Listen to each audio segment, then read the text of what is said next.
Welcome to the channel. Thank you everybody for tuning in. So here we are, a brand new watch from Seig Flamma being reviewed today. Now, if you're unaware of this brand Seig Flamma, I have reviewed the previous model. I have this on wrist at the moment, which is a Seig Flamma Retro Vintage Diver. And I strongly suggest that you go ahead, check out their review. I'll link it in this video so you can check that watch out. Now, that watch from Seig Flamma, the first model, I have to say it is probably one of the best value for money watches out there. I was absolutely gobsmacked when I received this watch in hand, and including the specs and the overall value, it is easily the best finished watch for the money out there. What does that mean for this brand new model? Seig Flamma have really got to show themselves here. The few things I am going to be looking for when I review this watch is, first and foremost, was the first model just a fluke or a happy accident? So we are going to be looking for consistency and overall quality. Is it also finished as well as the first watch? And last but not least, is it as good or better than the previous model? Now, Seig Flamma, what does the name mean? It's actually Norwegian for tough flame, and I know that's right because I did check it on Google Translate. And this watch is available from the Andaya store, which I will link within the description.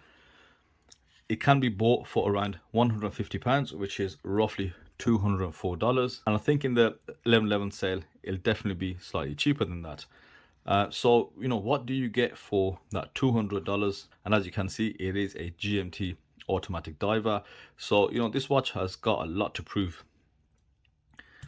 Let's have a quick look at the packaging that it comes in. I know not everybody's interested, but a few notes on the packaging is that it is very good all-round packaging. It's away from the cardboard. You've got a bit of cheap board on there, but it's done well.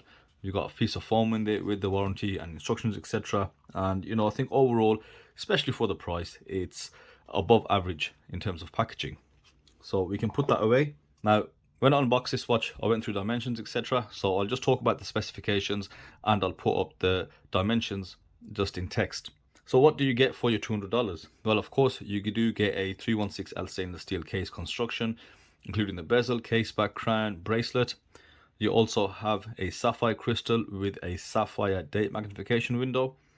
And the watch runs the hands out 6460 movement, which of course it's inspired or a copy of a Swiss ETA movement, so it beats at 28,800 vibrations per hour. It's a high beat movement.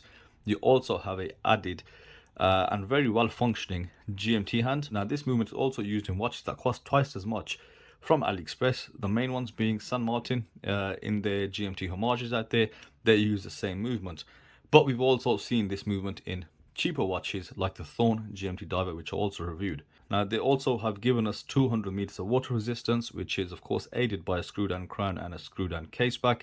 And you do have a 120 click unidirectional bezel, which has a ceramic bezel insert. So it's got the usual specifications and some. The main upgrade from the previous watch being this GMT movement. Now, overall, I think the GMT movement is pretty reliable. I have had this in a few of the watches and it runs really well. Everything functions as it should, and it also does have the Swiss ETA sort of inspiration behind it. Now, this one in particular is running at -1 second a day. You can see it's got a very healthy amplitude and that 0.0 beat error. What I've found with these high beat movements is that they do have a overall better accuracy than something like the Seiko NH35. And they're a lot more stable throughout different positions. When you do rotate these watches, you don't see the beat error fluctuate, and they kind of have a very tight tolerance on the plus or minus seconds a day. The first thing that you look at is, of course, this great color combination. They do have two different colors, as the one that you can see in front of me, and they also have one in white with blue and red. And that is one of the first things that do stand out on this watch, is I like the red triangle at the 12 o'clock. But usually you don't find that red anywhere else. But in this case, they have matched it with a red tipped GMT hand. You do also have this red on the chapter ring, which goes from the 60 to the 10-minute marker. And just on the text behind this hour hand, you can see GMT in red. So I like how they've made use of that red, and against this dark black background, that stands out really well. Now, as you can see, this is a black dial. And the great thing is it isn't that washed out sort of matte grayish dial that you get. It has had some kind of coating which gives it a really jet black look, which I think makes everything else stand out, gives it also great legibility. Now, as you can see, you've got a mixture of applied and printed features. Now, Seig Flamma have gone away from the text that they had on the dial and they've gone with their logo at the 12, which I think is absolutely fine. And above the 6, you've got some text: GMT Diver, automatic down 200 meters, as well as the foot rating. And the application of the hour markers is done incredibly well. You've got applied hour markers, highly polished silver frames. As you can see just how well that light bounces off those hour markers. You've got polished obelisk style hands, great polishing, a polished second hand and a polished GMT hand. I'd say they've got the length of the hands just right. You can see the minute hand just about touches the minute track, and whereas a second hand is almost scraping that chapter ring. You can see the chapter ring in black with the printed markers, and I think that's a really stunning dial. It's quite effective, and the polished details are also without any scuffs or any damage present, and I think they look quite good. You do have a date function at the 3 o'clock, and you do also have a magnification glass. As you can see, there's also some AR coating present on the crystal and the date mag, as they are both sapphire. And you do have a slightly sloped ceramic bezel insert with white markers which are numbered in the 24-hour format, of course, to go in line with that GMT function. The bezel itself is a very fine coin edge style bezel, really fine teeth on there, slightly sloped. You can see some polishing around the edge, and you can see the rest is just somewhat brushed. Is there any play in the bezel? Not at all. No bounce, no back play. It does line up, as you can see, perfectly well. Let's check the rotation.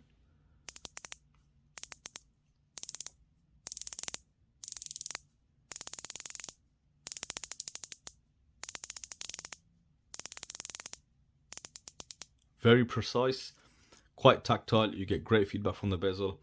Doesn't require a lot of resistance. I think it's just right. It's not too much, it's not too less. And again, very precise clicks.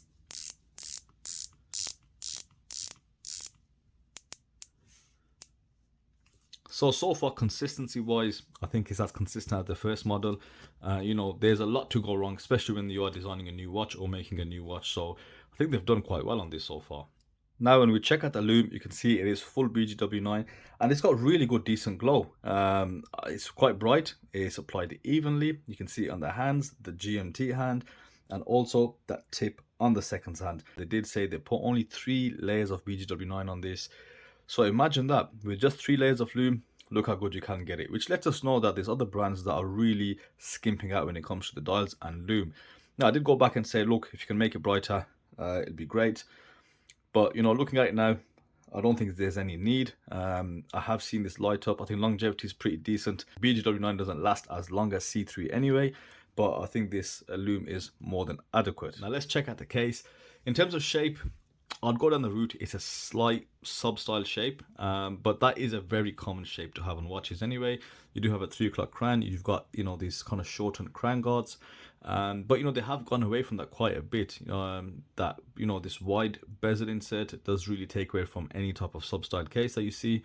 This thin bezel really does help it as well. And just look at that side profile. It's actually quite thin. And as you saw on the previous model, I'm glad they've done this amazing finish again. You can see this satin-like brushed finish along the side of the case. Just look how immaculate that looks. And not only that, one of my favorite features on watch cases is this polished chamfer edge, which goes all the way around. Really beautiful highlight. It really helps bring the case to life. Just adds a lot more features on there, a lot more definition. And as you can see, just look how clean those lines are. Very crisp and sharp lines. Linear brushing to the lugs, and again with horizontal brushing along the side of the case. Now, I don't know about you, but this curvature here slightly reminds me of the Steinhardt watch that I did review. It's got a very similar case profile. There's an absence of drilled lugs, which I would like to see drilled lugs in this case. However, it's not there, so what can you do? But really, really nice profile. You know, for a £150 watch, it's very difficult and rare to find that kind of finishing. So really good case. The crown fully polished, and you've got this polishing across the top of the crown guards. What do we say about the crown? I think the crown's okay, but if I were to make a criticism and be kind of overly critical on this, I would like to see the crown a slightly different shape here. I would like to see the crown sort of fit in the crown guards a bit more. I remember with the Steinhardt that the crown did screw further in and it kind of tucked itself in within the crown guard slightly. Maybe a different kind of finishing would help. Maybe a knurling, if not knurling, those fine splines that you see on crowns. I think that would really help in actually gripping it as well. You can see the Seig Flamma logo. They got some signage there, so good brand consistency. So when we do screw it out, it's not hard to screw out. But yeah, I don't know. I think it's a bit skinny maybe, or as I said, I think it would help with a nicer profile if it did kind of tuck itself in a bit more. Pull it out once and you can, of course, change the GMT hand. It moves one increment at a time. And then you can also change the date. But before I change the date, pull it out. Let's make sure it's in the right hemisphere of the watch. So let's take that all the way across. Yes, we are in the PM. So let's flick the date. And you do have instant date change when the watch does go over 12. I'll just show you guys. That's quite a nice little feature that the ETA movements are known for. Let's bring that to 12. And you should see an instant changeover. There we go. Snaps. Perfect. Screw in, screw out. It's okay. It's not the smoothest, but it's not catching anything like that. Like I said, I think the crown just makes it a touch awkward, but nothing that is going to defeat you at all. It is easier to screw in and screw out. So what do we have next? Let's have a look at the Caseback. Now, there was a slight QC issue on the Caseback with the previous model, but we'll look at that slightly after when we do look at the QC issues. Brushing, really nicely done. Great bit of detailing present on the back. You've got your standard specifications. Let's try to get a little focus there. 200 meters, stainless steel, sapphire, and you've got the model number, which is 210808. There we go, and you've got the Seig Flamma logo, which is brushed in a circular fashion. The Caseback is also fully brushed, and it's a nice looking Caseback. Now, while we are here, you can see solid end links, which are fitted with some thicker spring bars. You've got solid links on the bracelet. It is a typical 3-link bracelet. It's got really good fit and finish on the lug ends. No female end links. However, I think looking at the curvature and the lug to lug of only being 47.5, I don't think it really needs it. But all solid links, again, with a similar finishing as the case, very finely brushed. Let's check that out. And it does use a pin and collar system. Relatively easy to size. The collars are wide, so you don't have to mess around with the little collars that you see on Seiko watches, for example, but really good finishing. Moving over to the clasp, Seig Flamma text with the logo. I think that's done well. Again, very finely brushed. Twin spring pushers, 3 micro adjusts, fully brushed features, chamfered edges, which gives it a bit of strength, and you've got a milled center. Good clasp, and you can see a lot of brands are actually moving away from those other milled clasps which are the stamped outer shell. This is stamped, but also it's been formed to give you this edge, which does give it increased durability. And you see quite a lot of them moving across to there, like San Martin, etc. Even Pagani Design have moved to these style of clasps, which is good, it's positive. But this also has an additional feature which I think really does add that value for money. You do also have a diver's extension. Let's click that out. Pretty basic, just a bit of formed metal. But it seems solid enough, and you know it's there, right? As long as it works. So good bracelet, good overall watch. So in terms of QC issues, I noticed not a lot. The first one that I did notice, of course, is the date mark window. Every time you see one of these glasses, you really got to check for alignment. And when we do look at the watch head on, which is about there, what you will see is the glass is slightly lower. So it's touching the top of the date disc. Or the date window, so you want it to be centered ideally. So I did go back to Seig Flamma and I said, look, you know, your glass is a bit off alignment, which they did challenge it slightly. They said, look, that's down to perspective, and I go, yes, perspectively it's incorrect. However, you know, they are right slightly. If you do tilt the watch ever so slightly, as you would while it's on wrist, you'll see the whole date window.